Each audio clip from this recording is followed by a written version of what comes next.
Monosaccharides. पिछले 3 chapter में हमने क्लासिफिकेशन के बारे में पढ़ा था। आज हम मोनोसैक्राइड्स की क्लासिफिकेशन के बारे में चर्चा करेंगे। मोनोसैक्राइड एक पॉलीहाइड्रोक्सी कीटोन व पॉलीहाइड्रोक्सी एल्डिहाइड होते हैं। मोनोसैक्राइड को हम पुनः विभाजित निम्न प्रकार से करते हैं।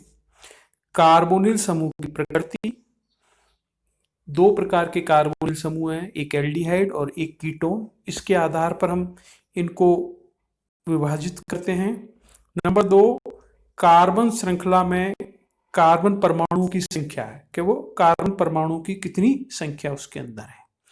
और नंबर 3, असममित कार्बन स्टीरियोजेनेटिक के विन्यास के आधार पर। तो सबसे पहले nature of carbonic group.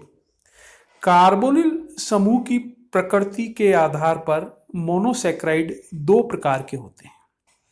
Polyhydroxy aldehyde जिसे एल्डोज कहते हैं और दूसरे पॉलीहाइड्रोक्सी कीटोन जिसे कीटोज कहते हैं। Number of carbon atom, carbon श्रृंखला में कार्बन परमाणु की संख्या के आधार पर एल्डोज और कीटोज को एक बार पुनः वर्गीकृत क्लासिफिकेशन किया जाता है।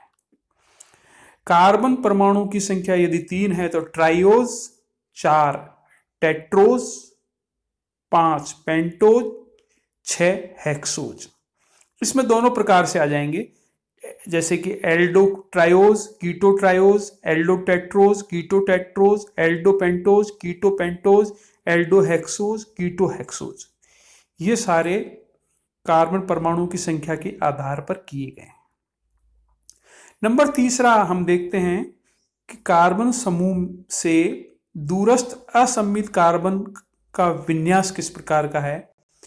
फिशर प्रक्षेपण सूत्र में कार्बोनिल समूह से दूरस्थ असममित कार्बन परमाणु या उच्चतम संख्या वाले असममित कार्बन परमाणु या नीचे से दूसरे कार्बन परमाणु के विन्यास के आधार पर मोनोसैक्राइड 2 प्रकार के होते हैं, डी सुगर, एल सुगर।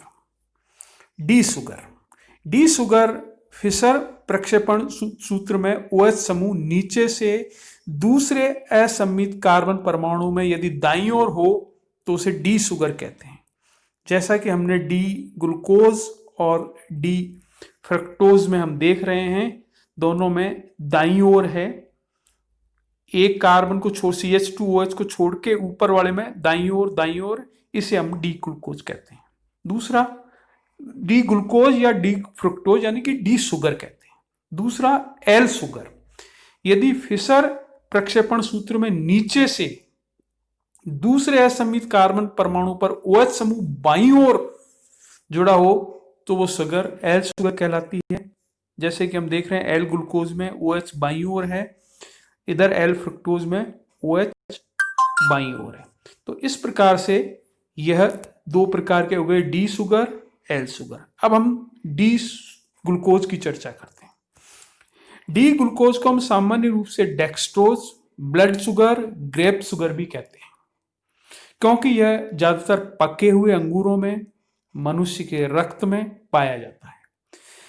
मीठे फलों, शहद व डायबिटीज के रोगियों के यूरिन में भी यह पाया जाता है। इसको बनाने के लिए हम सबसे पहले स्टार्च लेते हैं और उस स्टार्च का तनु HCl की उपस्थिति में हाई टेम्परेचर और प्रेशर पर हाइड्रोलाइसिस कराते हैं तो हमें ग्लूकोज प्राप्त होता है। यह ग्लूकोज प्राप्त करने की औद्योगिक विधि भी है। नंबर 2, इसे सुक्रोज से भी प्राप्त करते हैं। केन शुगर का जब तनु खनिज अम्लों जैसे कि HCl H2SO के द्वारा हाइड्रोलाइसिस करवाते हैं तब भी ग्लूकोज प्राप्त होता है। यह अभिक्रिया एल्कोहलिक विलयन में कराई जाती है। इस अभिक्रिया में ग्लूकोज फ्रक्टोज समान मात्रा में मिलते हैं, लेकिन ग्लूकोज फ्रक्टोज से कम घुलनशील होता है। इसी कारण विलयन को ठंडा करके ग्लूकोज को अलग कर लेते हैं। भौतिक गुण, डी ग्लूकोज सफेद क्रिस्टलीय होता है जिसका मेल्टिंग पॉइंट 146 डिग्री होता है। यह जल में विलेय, अल्कोहल में अल्प विलेय तथा ईथर में अविलेय होता है। स्वाद में मीठा होता है। रासायनिक गुण, ग्लूकोज एक एल्डोहेक्सेज होता है जिसमें एक एल्डिहाइड व 5 हाइड्रोक्सी समूह उपस्थित होते हैं। एल्डिहाइडिक समूह के कारण यह HCN के साथ साइनोहाइड्रिन बनाता है। यह अपचयित होकर एनहेक्सेन व ऑक्सीकृत होकर ग्लूकोनिक अम्ल व सैक्रीन बनाता है। ग्लूकोज 5 हाइड्रोक्सी समूह के कारण पेंटा एसिटल डेरिवेटिव बनाता है। इसकी अभिक्रियाएं निम्न प्रकार है।